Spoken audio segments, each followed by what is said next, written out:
This first move is a calisthenic basic that everyone should know, and personally, I believe it's the first skill you should master. It's called the pseudo planche lean.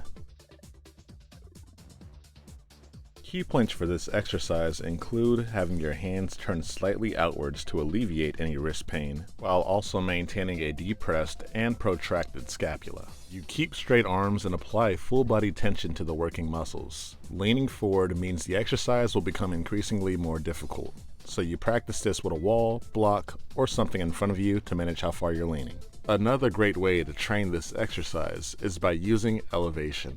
This way, we can worry about proper body placement, forgetting about the lower half of our body and focusing more on the emphasis of our anterior delts.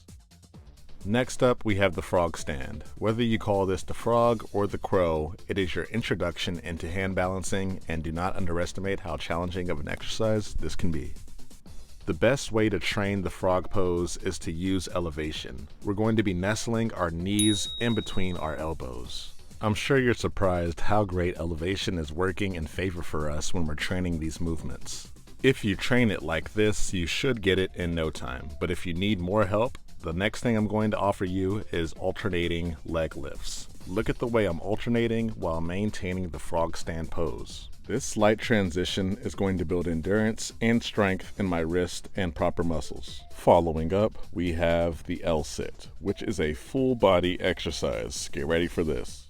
The L-sit is a full body exercise that has some key points. The first one is relying on scapular depression. In order to practice this, we're going to be using straight arms and do this on a block or something that is elevated like these bars and simply strug in an upside down motion. And you guessed it, we're going to be using elevation for this one as well, doing these tucked knee raises and making sure to pause at the top and the bottom of the rep. The reason we're using elevation to train the L-sit is because it gives us more room for failure. Straighten out your legs little by little until you can have them fully extended and raising them like so in these elevated leg raises.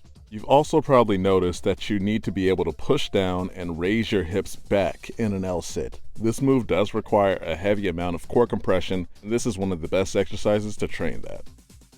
My last tip for training for the L-sit is these alternating leg lifts. As you can see, I'm pushing down as safely as I can, bringing my hips back and alternating on which leg is pointed and engaged.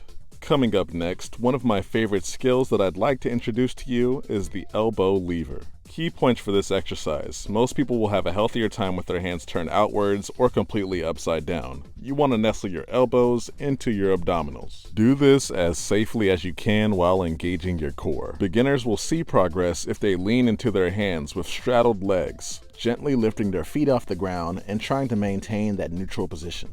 Following up after that superhuman skill, I want to introduce you next to skin the cats. If you're like me, I'm sure this skill reminds you of being on a playground as a child, but I can guarantee you it does not feel the same.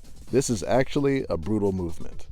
Unlike most of the other skills, we're going to practice this skill closer to the ground. This way there's more room for failure, and you do not have to worry about going past a comfortable position. This will dramatically increase your straight arm strength, increase your core strength, and unlock a ton of shoulder mobility for you. This is also a regression skill if you want to have any hope of learning the back lever. So definitely take your time with this. All it takes is 2 or 3 to start feeling it. And finally, the last skill I want to introduce to you is the forearm handstand. You can start training these today, anywhere. And the best way to train them is by doing them close to a wall. What I recommend for getting the most out of this exercise is focusing on your posterior pelvic tilt, engaging your core and squeezing your thighs and ankles together.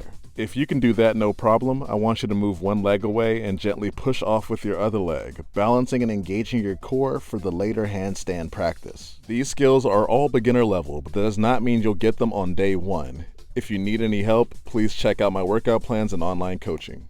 Strict form only.